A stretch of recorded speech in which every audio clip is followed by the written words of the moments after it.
Hello students, today we will learn terms of division and properties of division. Okay, so let's start with terms of division.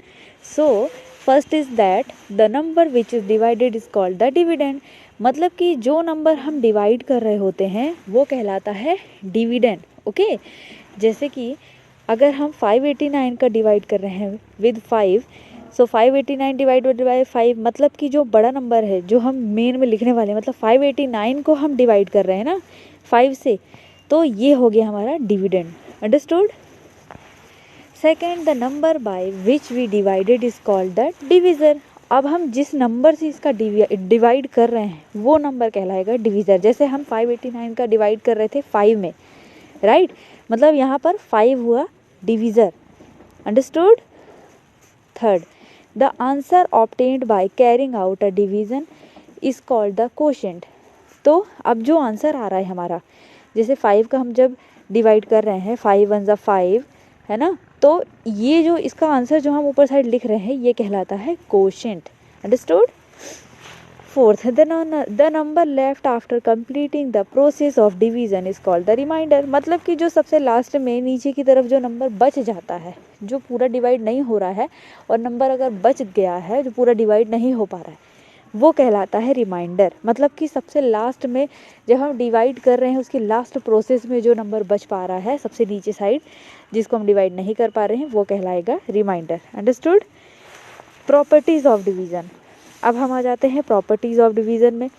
If a number is divided by 1 the quotient is the number itself. अगर हम कभी भी किसी भी number का divide कर रहे हैं 1 से, तो जो आंसर आएगा वो वही नंबर आएगा जिससे हम डिवाइड कर रहे हैं. जैसे कि 67 का अगर हम डिवाइड 1 में करेंगे तो हमें आंसर भी जो कोशेंट आएगा वो भी 67 ही मिलेगा, क्योंकि 1 के टेबल में 67 टाइम्स ही अगर हम काउंट करेंगे तभी आएगा 67. ओके, तो हम 1 से अगर डिवाइड कर रहे हैं 67 का तो 67 ही आंसर आएगा. तो इसी तरीके से अगर किसी भी नंबर का हम अगर 1 से डिवाइड करते हैं तो हमें आंसर वही मिलता है जिस भी नंबर से हम डिवाइड कर रहे हैं. Second, if a number other than 0 is divided by itself the quotient is 1.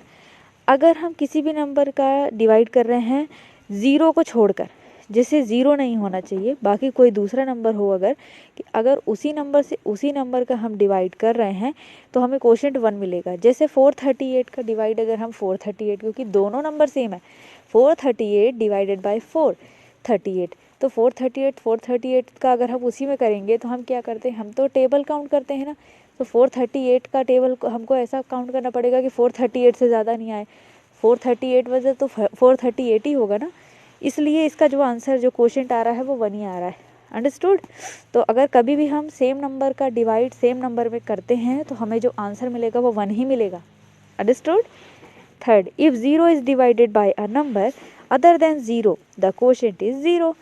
तो अगर हम किसी भी नंबर का डिवाइड कर रहे हैं 0 में, अगर 0 का डिवाइड कर रहे हैं किसी भी नंबर में तो हमें 0 ही मिलेगा, क्योंकि हम 0 का टेबल थोड़ी पढ़ सकते हैं, 0 का कोई टेबल नहीं होता, कोई मल्टीप्लिकेशन नहीं होता.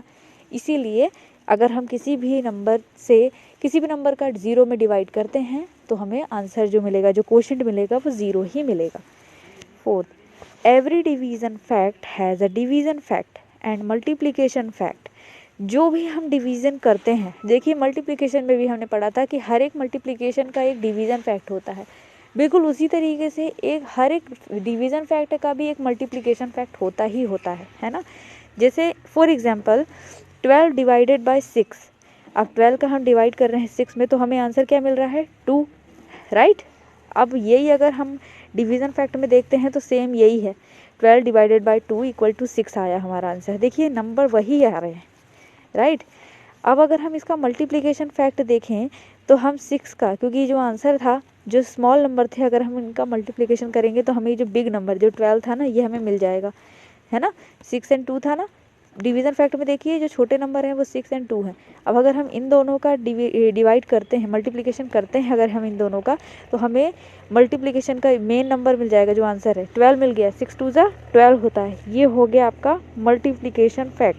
तो ये हमेशा याद रखिए कि मल्टीप्लिकेशन और डिवीज़न दोनों ही एक दूसरे से जुड़े हुए हैं, ये दोनों ही आपस में मिले हुए हैं, कहीं ना कहीं इनके जो आंसर हैं, जब हम अगर मल्टीप्लिकेशन कर रहे हैं उसमें एक डिवीज़न फैक्ट होता है, और डिवीज़न कर रहे हैं तो उसमें एक मल्टीप्लिकेशन फैक्ट भी होता है। अंडरस्टूड? तब तक के लिए कीप प्रैक्टिसिंग स्टूडेंट्स।